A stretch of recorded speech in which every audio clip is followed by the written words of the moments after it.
So here's what I'm suggesting. How much time do you spend working on you? How much time do you spend every day working on your dream? In the last 90 days, how many books have you read? In the last year, what new skill or knowledge have you acquired? What kind of investment have you made in you? So I'm saying that as you begin to look at where you want to go, if you want to make it today, and things are changing so fast you have to literally run to stand still, I'm saying that you've got to make some conscious effort to begin to work to develop you. Here's something else. Most people are not living their dreams because of fear, ladies and gentlemen. I was in Columbus, Ohio yesterday speaking for a particular Ohio department. A young lady named Karen who greeted me, who organized the event. Very talented, very skillful. And she was talking about she wanted to become involved in the consulting business. I said, why aren't you doing it? I said, you have the abilities. I said, you're not here because they like you. You're here because you're doing the job. You're making things happen. And she came up with all kind of ideas, but finally she said, I guess I can't see myself doing it. I guess I'm afraid. Fear, limited vision, and lack of self-esteem is what keep most people doing things they don't want to do.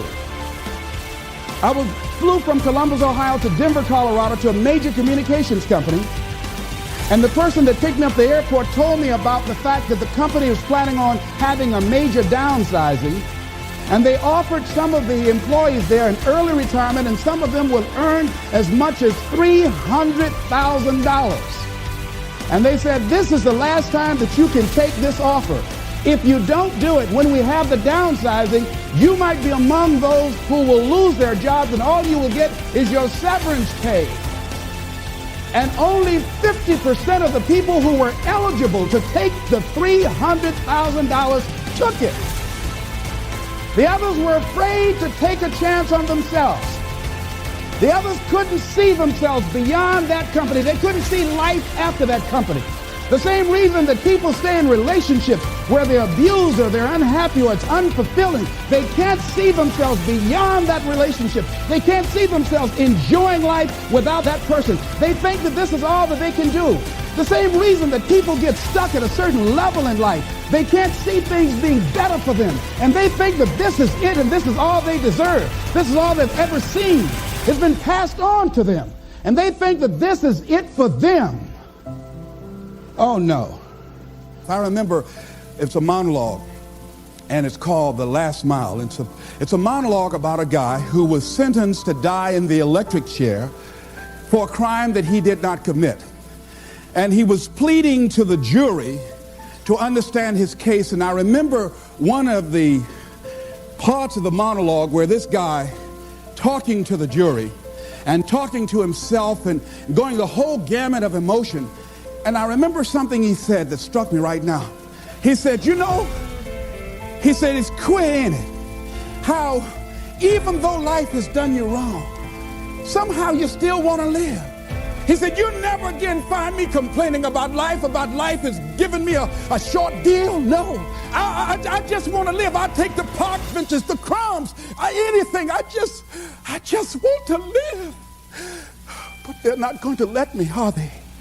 All of a sudden, this guy who before, from Sloats Corner, Indiana, never really cared about life, all of a sudden, now that he knew that his life was going to be taken away for a crime that he did not commit, he wanted to live. It's a very passionate, powerful monologue. I used to read that quite often and study that. So what is it that we can begin to do? Do we have to get a pronouncement that we only have 6 months to live in order to decide to live? In order to live in a spirit of integrity? See, most of us go through life living a lie. The Platters had a song. Oh, yes, I'm the great pretender. What a beautiful voice. Oh, don't faint. It's okay. It's all right. It's all right. Woo! Time is not going to wait. So if you have 24 hours in a day and you're spending 16 at work, and if you have that one extra hour, whether it's you going through your social media, watching TV, spend it in the gym. Spend it on becoming better. It's such an important thing to realize that every single person, me included, and every successful person you can think of, Elon Musk, probably also would find it easy to be lazy, but he chooses not to be. It's a choice. It's an understanding that being lazy is just easy, and you don't want to take the easy path. The path of least resistance, the path that requires no effort, no energy. In the beginning, everybody's excited. In the beginning, everybody's going to become a billionaire. In the beginning, everybody's going to conquer the world. But after a few weeks, a few months, maybe even a few years, they start to get tired. They start to get frustrated. They start to ask, why is this so hard? They start to ask, why is this so hard for me? And they think it's just them. And they think the whole universe is coming down on them. And that's when people quit. And guys, we all feel that way. We all have times of frustration. We all have times of anger. We all have times of why me? Why is this so hard for me? But at the end of the day, guys, when you start feeling that massive frustration, that massive anger, that massive irritation and massive stress, you are about to have a breakthrough. You are about to move through an area that most people can't make it through. And you've just got to keep moving. Because when you make it through that area, that's when shit gets fun. That's when you say, oh, man, I'm actually doing this. I'm actually an entrepreneur. So you want to work on yourself. You want to read books that inspire you and motivate you. You want to listen to tapes over and over and over again. And I suggest that you listen to tapes when you first get up in the morning. You want to control the spirit of your day. When you first wake up in the morning, your mind is operating at 10.5 wave cycles per second. That's when the subconscious mind is most impressionable. Whatever you hear in the first 20 minutes when you wake up, that will affect the spirit of your day. You want to make your dream come true, you got to stay focused. Some people rather get even than get ahead. Stay focused on where you want to go.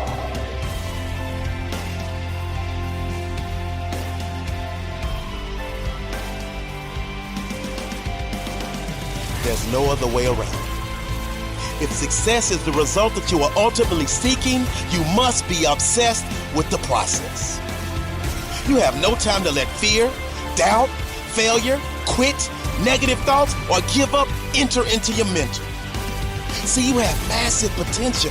So from the moment you open your eyes in the morning, your mindset has to be win.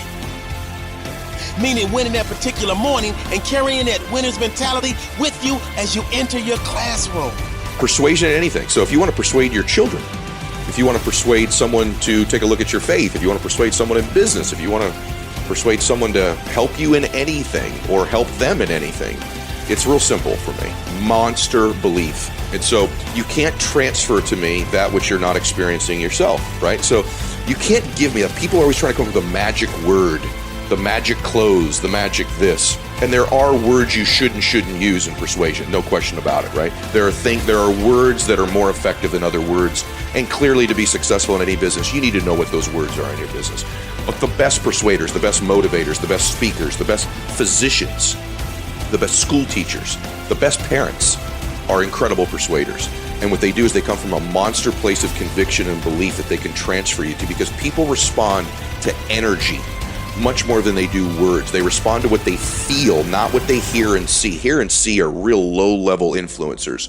Energy, spirit, transfer of energy is what people respond to. And so I'm cognizant all the time of getting in a state of total belief and certainty about what it is that I'm going to represent or speak on, if I'm speaking on stage about a particular topic, and then transferring that energy into people. And that seems generic or hokey, but it's actually what great persuaders do. In fact, if you're listening to this, you think of anybody that you know who's incredibly persuasive.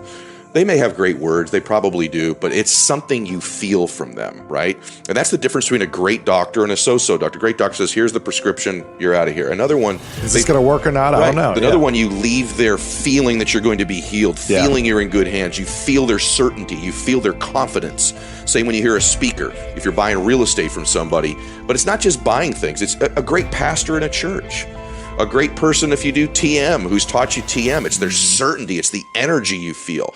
And so for me, it's always getting to, I have to really believe what I'm saying. I have to really feel it to transfer it to. You know what? I'm going to tell you something right now. You should quit. And you know what you should quit? You should quit quitting. All right?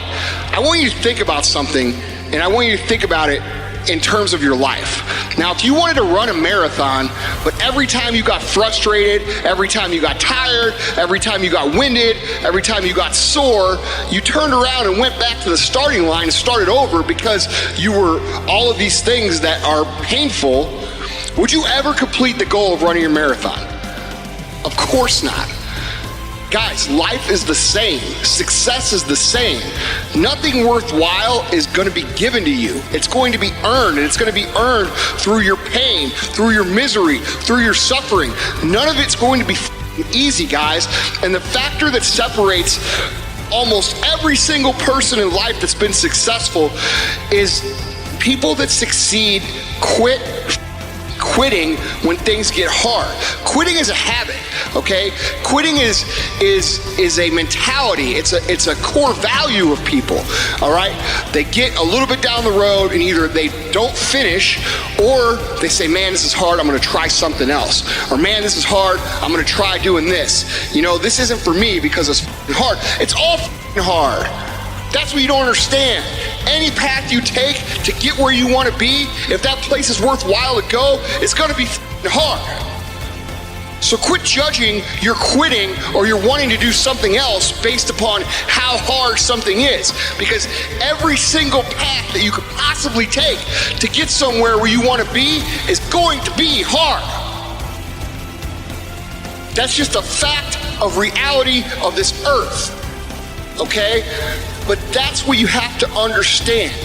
Struggle, pain, misery, frustration, those are signs and that you are A, on the right path, and B, making progress. You have to learn to identify these things as indications that you are on the right path. Okay? Nobody that is where you want to be has gotten there without these struggles, without the bleeding, without the pain, without the depression, without the misery.